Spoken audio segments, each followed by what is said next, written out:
Welcome to another edition of Cybersecurity Divas Leadership Moments with Lyndrel Downs. Today's edition is brought to you by Fortify Experts, a cybersecurity search and consulting firm that helps companies build high-performing security and risk teams.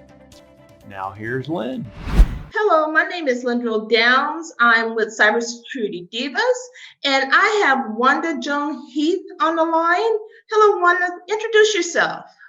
Hi, Lyndrel. This is Wanda Jones-Heath. I am the CISO for the Department of the Air Force. I certainly appreciate being named as one of the divas, and I appreciate everything that you're doing for the entire cause. Women in cybersecurity is very important. Yes, it is. So, Wanda, can you tell me how your journey into information technology to being a CISO?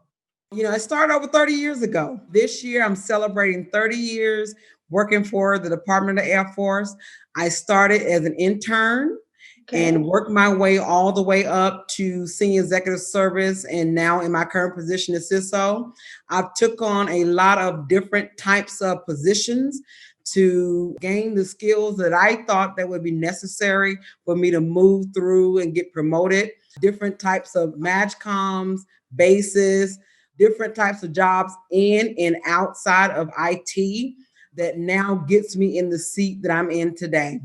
Okay, all right, sounds good. So what piqued your interest in this? I guess at that time it was information security or information technology. What actually piqued your interest in that? That's a funny question. I think it chose me. I did a little bit of cybersecurity work, truth in lending. That is not my core. I've always been in information technology, and I was doing a career broadener, is what we call here in the department, assignment. And the position came open for cybersecurity. And they said, hey, based on my skill sets and leadership, we think you would be a great match. I did security, information assurance many, many, many years ago when it was the Rainbow series and ComSec and Tempest. That was my extent for 2 years of doing, information assurance. That's why I said it chose me. And once I stepped into it, I fell in love. I found my calling. I'm excited. I'm passionate about what I do. So in a sense, it chose me and I answered the call.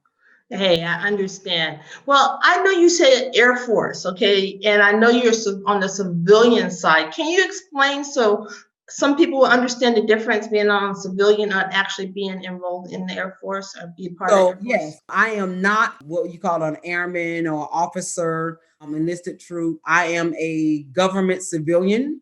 I've never been in the military. I built my career as a civilian over the last 30 years. I do an oath to defend the Constitution, just like our military counterparts.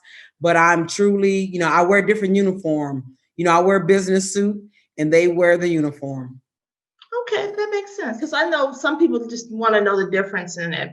So who was your greatest mentor, or who have played a great part in being a mentor for you? I have to go back to the beginning, the foundation. My parents, they're awesome. They supported me, at an early age. While kids were outside playing and jumping and running around, I was in there tinkering with my, computer, the ones you hook up to the TV. That's how I started. I fell in love with just technology, the analytical parts of trying to figure out complex problems. I love math.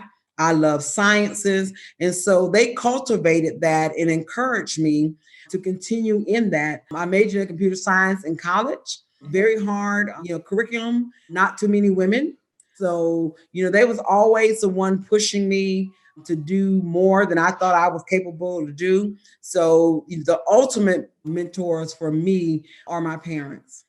Of course, great mentors. That sounds like they were great mentors and great parents out there. So since you've been in there, have there been any other women who have provided you that influenced you even more? Oh, absolutely. There are so many I cannot even name, but seeing women in leadership positions like Suzette Kent, the former federal CIO, seeing her in that position was the ultimate, inspiration to say, hey, we have a lot to bring to the table. Seeing other CIOs, and I won't name them, seeing us in those positions of authority, positions where we're making a difference, certainly inspired me and keeps me going. Yeah, I do understand that. So what would you consider your greatest challenge getting to your level? Just being encouraged. When you look around and you don't see a lot of people that look like you don't see a lot of women. I'm in a male dominated industry, in industry as well as in the military. Walking in a room where you are certainly different has definitely been a challenge. But, as my parents say, it's not worth it unless you're able to overcome those challenges. Yes, I totally agree. So I'm going to take it a little different here. What was the last book you read? So, I saw that on there and I chuckled because I'm working on my doctorate degree. And so my time to leisurely read, to read for inspiration, or to read to help me in my job, a full book is not happening. I spend a lot of time reading for my doctorate degree, but there are some instances where I will pick up a book, kind of scan it to say, hey, this is what's going on right now that I need to find some jewels to pull out. And so Team of Teams by Crystal, a general, is a great book, easy read. And in today's environment, we have to work in teams. And the key points of that book is you have to empower your folks to do all the great things they're destined to do. You can't micromanage them. You have to give them the environment where they are able to blossom into greatness. And that book talks about the team environment and how you can bring folks together from different areas, and the solution that comes out is even more powerful. Yeah, that's so true. I mean, I'm not much of a reader. I kind of listen to a lot of podcasts. So that's my thing. Okay. So what can you say with some of the early career mistakes that you made since you've been in cybersecurity? I go back and reflect and think about, thinking it's too hard, thinking that perhaps this is not for me. Like I said, I was chosen and dropped into the seat, in cybersecurity at a very high level. And so just buckling down and having that growth mindset that, I do belong here. My skills, my technical skills, my analytical skills, my leadership skills made a difference in how I am able to show up and do my job. Okay. All right. Since Corona-19, has it affected anything there where you're at currently?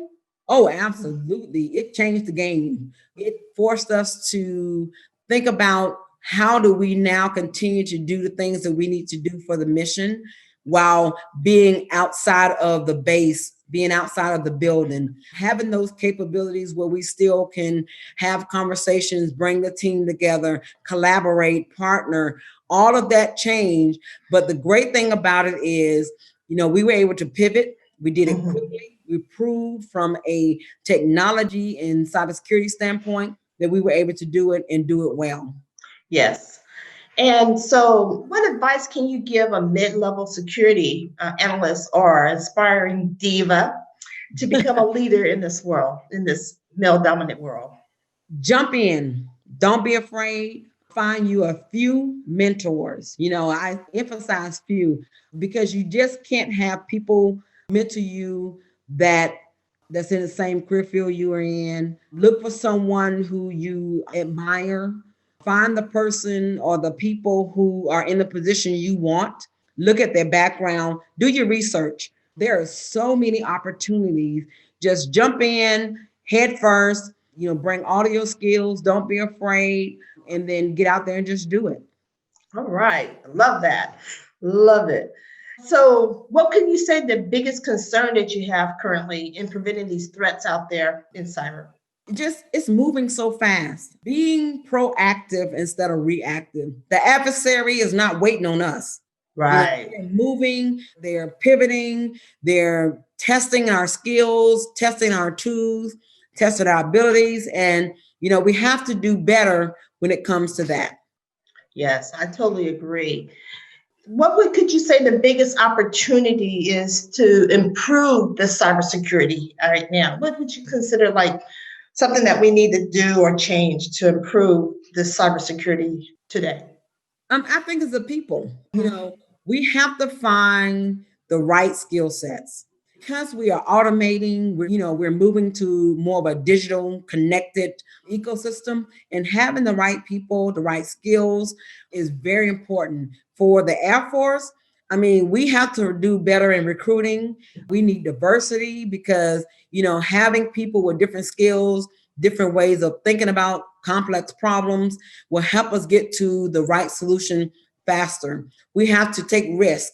All vulnerabilities are not equal. And so we have to have a better understanding of the priorities when it comes to addressing the things in portfolio for the Air Force. And we can't do that unless we have the information, we have the right people, and then we're willing to have those conversations and determine what are the next steps we have to do and where do we spend that next dollar to be able to continue to protect our network and data. Yes, I totally agree. Well, Wanda, I really appreciate you taking the time with me and actually being the diva you are. You're one of those driven, inspirational, visionary women that has taken action in security. And you're an inspiration to all divas in the making. Do you have anything else you would like to say? Go cybersecurity, women, we're here. We need more. There's an opportunity. And once again, thank you for doing what you're doing to elevate what we're doing. Well, thank you. Well, you have a great day. All right, thank you. All right.